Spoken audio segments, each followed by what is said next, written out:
Yes, yes, we are back again. Yeah, this is the Arsenal Sports. Like, share, and subscribe.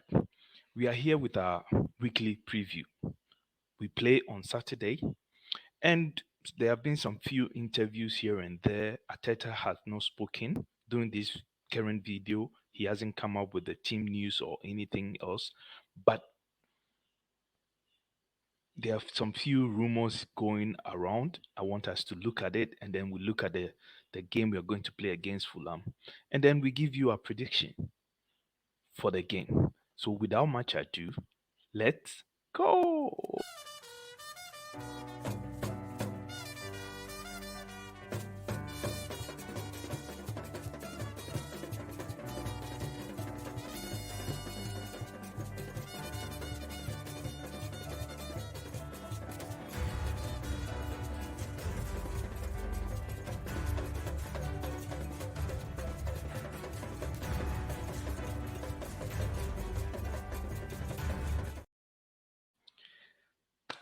My brothers and sisters, I'm back. Yeah, and this is the Arsenal Sports. Here we talk everything Arsenal. Yeah, and some other teams. But we are trying to arrange more stuff. So you guys should just stay tuned, like, share, and subscribe to the channel so that you won't miss anything. I said what? Like, share, and subscribe. That's the most important. Like, share, and subscribe. Like, share, and subscribe. Okay. Let's go back to the topic of the day. Let's look at the squad.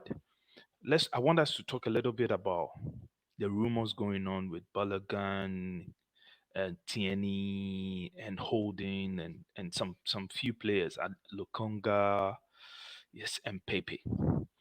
Um, I think there comes a time in a club, yeah, where we have to let certain players go. And I'm talking about Tierney. I know a lot of our supporters have this affiliation with Tierney. People keep asking why is Tierney not playing? Why? Listen, there comes a time we have to let some players go. We might not feel comfortable with it, but if you look at the way we are playing currently, he doesn't really fit much into the system. Because if you're a defender and your position is being taken by a different caliber of player, then you know your time in the team is already up. So I'm okay with the current rumors. I read this morning he's been linked with Sociedad. That will create a room. I suspect or have this strong feeling that we might bring in a couple of signings before the window ends. So yeah, if Tierney leaves, I wish him all the best. Pepe, Pepe one is very very tricky. Um, he's on high wages too, and it seems like most teams don't really want to pay maybe what we are demanding. So it is quite dicey, but I don't. If he's been given another opportunity, that would be great. But I still don't see it happening. So letting him go, to me, it's cool. As long as we will get something back from selling him, I'm okay. Lokonga, I think we should not sell him yet. I think we can loan him because I heard Brighton is interested. So we can loan him to Brighton and then let him get a full season in the Premiership. Let him do his thing. If we feel we need him, then we can take a gamble on him next season. If not, then we can sell because he still has some few years on his contract. And then holding. I think we are just holding on for a little bit more. But if we get 10 million, I'm okay to let holding go. And then who else? Yeah, Balogun is also. You see, I have a feeling that because of how well he did in France, the fan base is a bit divided when it comes to him because we some people want us to keep him and let Eddie go. But let me ask you this question, yeah? I don't really care about the way you feel, the way you hate Eddie or you dislike him, I don't care. But let's say we keep Balogun, yeah, and then we loan Eddie out. and Eddie goes and score about, let's say, 26 goals in the French league. Yeah, let's say Monaco comes in and take Eddie instead of Balogun, and we keep Balogun, and Balogun does not get much play time like always every season. It happens to Eddie, but then he come in here and there, and he's not able to score the number of goals. Would you have the same energy you have against Eddie? That is the question. So for me, I think, like I said earlier, we should, as fan base, we should accept that sometimes we have to let certain players go, although we don't feel comfortable with it. We can take the risk, let him go. Let's take the money. But the key thing here for me is for us to put in some clause in his contract because he's still young, that we can get something at the end. You know. So yes, if he leaves, I wish him all the best. Wish him a great career. But hey, this is the Arsenal. Players come, players go. We will replace them, find better replacement, and then we move. So that is the information on the team currently. When it comes to injury, we have some good news. Jesus is back. Jesus is back, and it's actually good timing because for me, I'll push him in for like um maybe get him about 15 minutes or 20 minutes game time so that he will be a bit up for the Manchester Manchester game. So I think it's a good timing for Jesus coming back, and it was a good decision for him to go for the it wasn't necessarily a surgery, it was just for correction. So I think it was a good idea. He's back at the right time, and then we can use him. So this is the my take and the current information around the Arsenal. We are heading towards the end of the transfer window, and we hope we will make the right decisions at the end. So, yeah, that is my take. That is my take. Like I said, subscribe, share, and comment.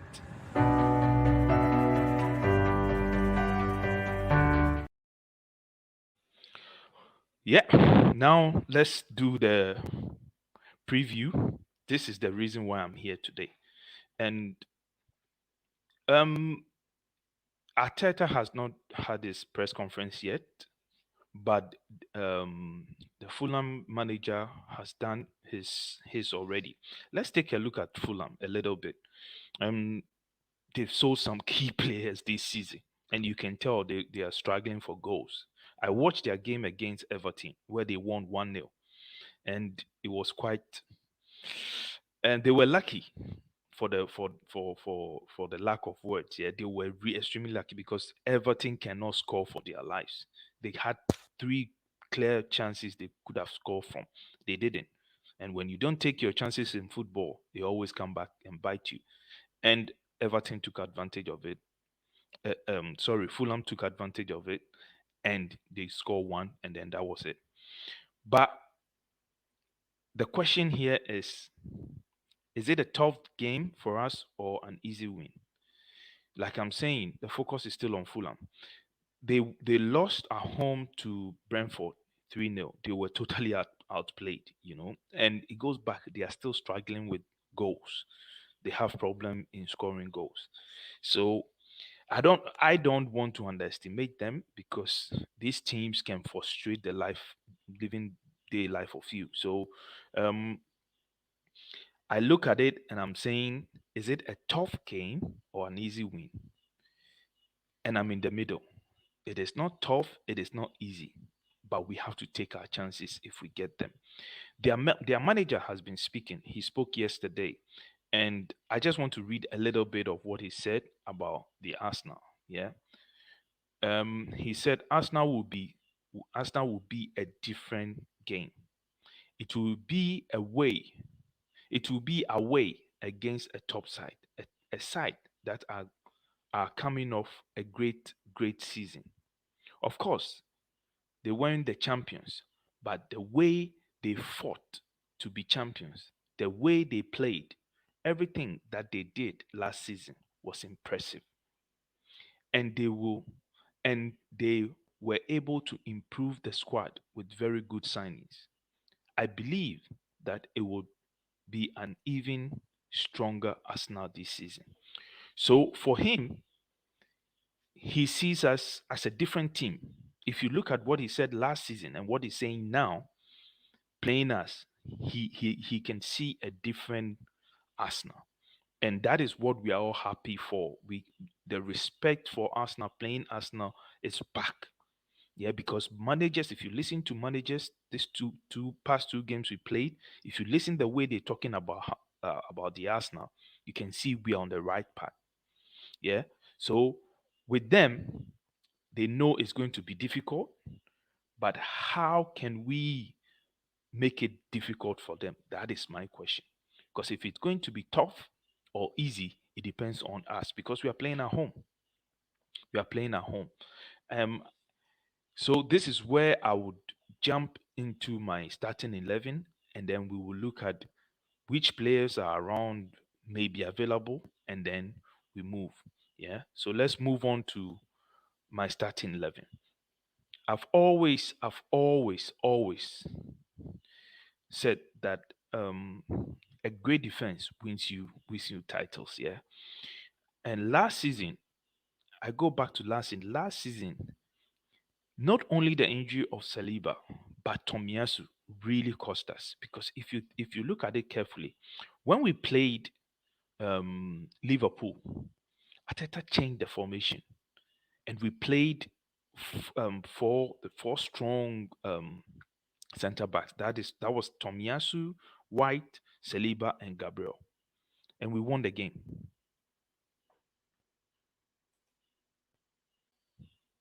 And then we won the game. Yeah, we won the game. And if you look at City from I think January onwards, City took that kind of system and it helped them. So if you look at it, go back and just look at it. Tomiyasu's injury did not help us, and then Saliba's worsened it. So since we have those players back and fit again, you can see we are very mobile with our changes in defense. Tomiyasu is already on a red card. Unfortunately for him, yeah, he wasn't lucky. Um, so I'll still keep with Ramsdale in goal, but this is where I make my change. Zini will come in. Zinchenko will come in at left back. So I'm going to play a little bit like what we did last season. Yeah, I'm going to play Zinchenko will start, Gabriel, Saliba, and then White. This will be my back four. Zinchenko, Gabriel, Saliba, and White. Then midfield, I'll go with Partey sitting, Rice at the eight, and then Odegaard as usual. And then on the wing, I would I'll start Trossard. I think Ateta will come up with some surprise. I'll start Trossard and then Saka and then Nketiah up front. Trossard, Nketiah, and then Saka. That will be my front three for this weekend. For this weekend. But if you look at the bench, we still have Vieira, we have Jorginho, we have Smith Rowe, Real will be on the bench. We have Kivio, we have Martinelli, Jesus will be on the bench, Harvard, and then Nelson. That is a very strong bench because if you look at the ones in green, I'm not sure because they might leave. That is why I put green there. Green means go. They might leave the club. So Tierney might leave, Holding might leave. So these two might not be selected on the bench, but Tomiyasu is on the yellow card, so you cannot put Tomiyasu there. So actually, if you look at our bench, we have a very strong bench, extremely strong bench. If we can add one or two, had Timber not gotten injured, our bench would be even stronger. Maybe we would have needed a cover for Saka and then maybe a striker from nowhere. So that is the team I will be going for. That is the team I will be going for. This is my lineup. Kindly leave your comment, give me your lineup, and then who will start and all that. in the comment section. Let's move on. Whilst we move on, like I said, like, share, and subscribe.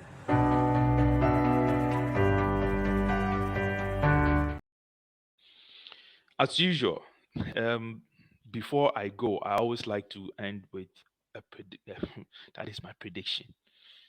That is my prediction. But I have this thing, this juju thing I do. Yeah, I have this juju thing I put on the scoreline. I try to give us a win, but give us a scoreline that is reasonable. But I'm okay. The main scoreline I feel within me, I don't want to mention it because I don't want to jinx it. But I say 3-0. If I say 3-0 and we win 3-0, we win 3-0. Yeah, we win 3-0. I have a feeling we we we would. There is a, if you look at the formation we've played for the past two games, yeah, if Arteta surprises like he does all the time, anytime I come and do my predicted lineup, he would come and change everything. Let's say he goes with his lineup, what he has used for the past two games, yeah. But Timber's injury. Let's say he goes with a similar formation with Partey at right back and blah blah blah. The same. That that particular formation, the way they are playing, if that thing clicks, or we learn to take our chances, because if you look at that game, we had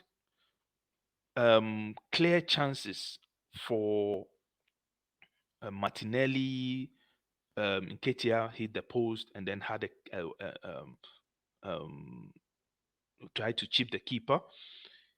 Had we taken our chances, nobody will be complaining about that formation. Oh, we are not winning games. Even the first game we played, if we learn to put teams to bed, yeah, everybody will be happy we playing that way. But since we are not, people will complain. But when it clicks, I'm telling you, we are going to smash teams. So I'm going with a 3-0 lineup. This is my predicted lineup and my match preview. I wish the Arsenal all the best. Hope we win this weekend. Come on, you Gunners. Come on, you Gunners. For the love of Arsenal, like, share, and subscribe. I'm out.